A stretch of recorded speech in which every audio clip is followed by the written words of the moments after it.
Tanggal 11 Juni tahun 1860 menjadi tonggak bersejarah bagi masyarakat Kalimantan. Suara perlawanan yang semakin gencar terhadap pemerintah kolonialisme Belanda membentuk narasi heroik yang tak terlupakan. Di tengah gemuruh perlawanan, muncul seorang tokoh luar biasa yang dengan gagah berani melawan arus penjajahan, Panglima Batur.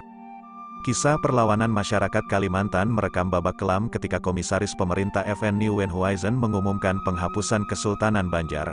Pengumuman ini tidak hanya memicu kemarahan bangsawan Kesultanan Banjar, tetapi juga menjadi cambuk semangat bagi Panglima suku Dayak, Tumenggung Surapati, yang berhasil menghimpun berbagai suku di bawah panji perlawanan. Pertempuran menjadi tak terelakkan. Pasukan Pangeran Antasari dari Kesultanan Banjar bersatu dengan pasukan Dayak di bawah kepemimpinan Tumenggung Surapati, menciptakan medan pertempuran yang tiada henti melawan pasukan kolonial Belanda. Namun, setelah Pangeran Antasari wafat pada tahun 1862, Belanda mulai menunjukkan keunggulan mereka.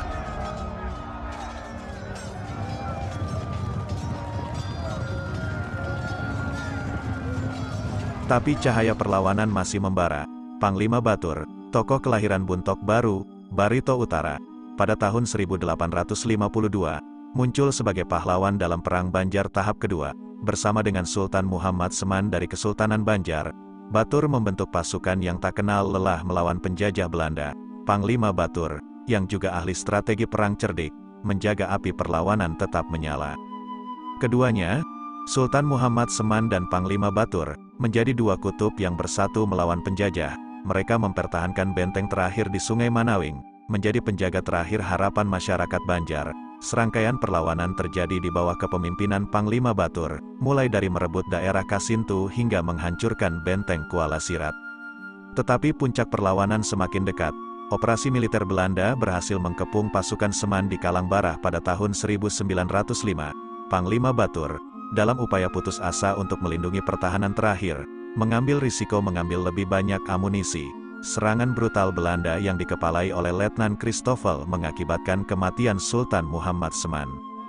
Meski kehilangan sang pemimpin, Panglima Batur tetap bertempur. Keberanian dan ketangguhannya menginspirasi pasukan perlawanan lainnya. Meskipun beberapa pasukan mulai meredup, Panglima Batur tidak menyerah. Medan yang sulit menjadi teman baik perlawanannya, karena Belanda kesulitan menangkapnya. Meski berakhir dengan pengorbanan besar, perlawanan Panglima Batur membuktikan bahwa semangat perjuangan akan hidup abadi, menginspirasi generasi-generasi mendatang untuk memegang teguh nilai keberanian dan kemerdekaan. Panglima Batur, dalam sejarah yang dipersembahkan oleh waktu, muncul sebagai tokoh yang menarik dari hutan-hutan Kalimantan. Ia tak hanya seorang panglima yang berani, tetapi juga seorang pendekar suku Dayak yang menapaki jalan agama Islam, menciptakan kisah unik yang memadukan latar belakang budaya dan spiritualitas. Kisah Panglima Batur bermula dari kesetiaannya terhadap Sultan Muhammad Seman, penguasa terakhir Kesultanan Banjar di zamannya. Panglima Batur, yang berasal dari suku Dayak dan telah mengikrarkan dirinya pada agama Islam, lahir di daerah Buntok yang kaya akan sejarah dan legenda.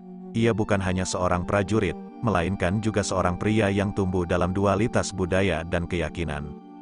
Bersama Sultan Seman, Panglima Batur memimpin perlawanan tanpa kenal lelah. Mereka membela benteng Manawing, menjadi tembok terakhir melawan gelombang penjajahan Belanda. Ironisnya, saat Panglima Batur sementara meninggalkan benteng untuk urusan pribadi, saat itulah Belanda mengambil kesempatan untuk menyerang. Pertempuran tak seimbang terjadi pada Januari tahun 1905. Panglima Batur kembali ke benteng yang ternyata telah berubah menjadi medan kehancuran. Serangan Belanda di bawah komando Christoffel, seorang veteran perang Aceh, membawa akhir tragis bagi Sultan Muhammad Seman yang terkena tembakan dan gugur sebagai simbol perlawanan. Namun, Panglima Batur tak hanya dikenal karena kepahlawanan dan keberaniannya. Sebuah sisi emosional yang jarang terlihat juga menjadi bagian dari dirinya. Kelemahan ini, yang muncul sebagai kepedulian yang mendalam terhadap keluarga, diambil alih oleh Belanda untuk menjebaknya. Mereka menahan dan menyiksa keponakan Panglima Batur sebagai umpan, mengharapkan agar sang Panglima mau berunding dengan penjajah. Perasaan bimbang akhirnya membawa Panglima Batur untuk menemui Belanda. Namun, harapan untuk berunding segera lenyap ketika ia malah ditangkap pada tanggal 24 Agustus tahun 2005. Dalam waktu 2 minggu, Panglima Batur dipindahkan dari Muara Teweh ke Banjarmasin. Di kota itu, ia diarak keliling sebagai simbol pemberontak dan dijatuhi hukuman mati. Pada tanggal 15 September, Panglima yang tak pernah menyerah ini dihukum gantung. Namun, sebelum hukuman dijalankan, ia meminta untuk mengucapkan 2 kalimat syahadat, menegaskan kesetiaannya pada keyakinan yang dipegangnya. Tempat peristirahat terakhirnya adalah di belakang Masjid Jami Banjarmasin. Namun, itu bukanlah akhir dari perjuangannya. Pada tanggal 21 April tahun 1948, jenazah Panglima Batur dipindahkan ke Kompleks Makam Pahlawan Banjar. Keberaniannya dan dedikasinya yang tak pernah pudar menjadi inspirasi bagi banyak orang. Monumen yang berdiri megah di Muara Teweh, Kabupaten Barito Utara, adalah bukti penghormatan terhadap pengabdiannya. Bahkan, namanya telah diusulkan untuk diangkat menjadi pahlawan nasional, memastikan bahwa perjuangannya takkan pernah terlupakan dalam dada sejarah Kalimantan dan bangsa Indonesia. Sorotan tak terelakkan pun tertuju pada selembar sejarah yang mengusulkan Panglima Batur sebagai pahlawan nasional. Seminar monumental yang digelar di Hotel Luansa, Palangkaraya pada tanggal 27 September tahun 2011, telah menjadi tonggak bersejarah dalam pengusulan tersebut. Sosok Panglima Batur, seperti riak-riak air yang mengikuti alur sungainya, terus mengalir dalam kenangan dan pengabdian. Perjuangannya yang tak tertandingi dalam mengibarkan panji perlawanan melawan penjajah Belanda di daerah hulu Sungai Barito, menceritakan tentang keberanian dan semangat juang yang menggetarkan. Sejarah mengabadikan langkahnya yang berani melintasi jalan berliku demi melawan penindasan yang merajalela. Seminar pengusulan tersebut adalah sebuah panggilan kebangkitan untuk mengenang jasa-jasa besar Panglima Batur.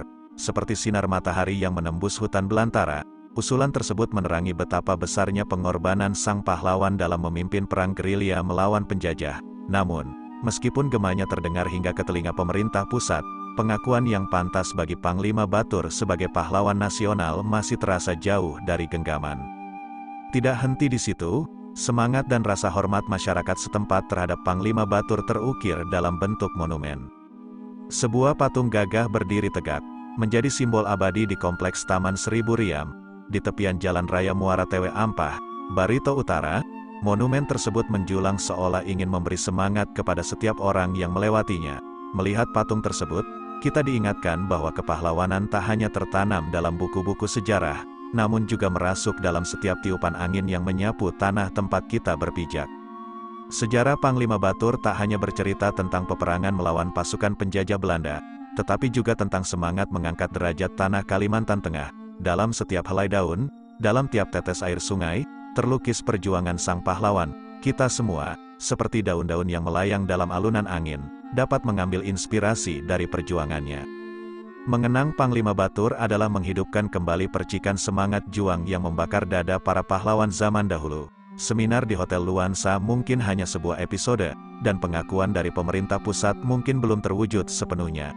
Namun dalam setiap sudut Kalimantan Tengah, dalam setiap mata yang menatap monumen megah, Panglima Batur tetap hidup, mengingatkan kita bahwa keberanian adalah kunci untuk meraih kebebasan.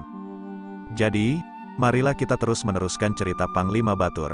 Marilah kita menjaga kobaran semangatnya tetap menyala, seiring kita berjalan di atas tanah yang pernah disuliki jejak perjuangannya. Dalam keunikan dan ketidaklaziman, kita merajut ulang kisah heroik ini agar tak hanya terbebas dari plagiat sejarah, tetapi juga terus menerangi setiap generasi yang akan datang.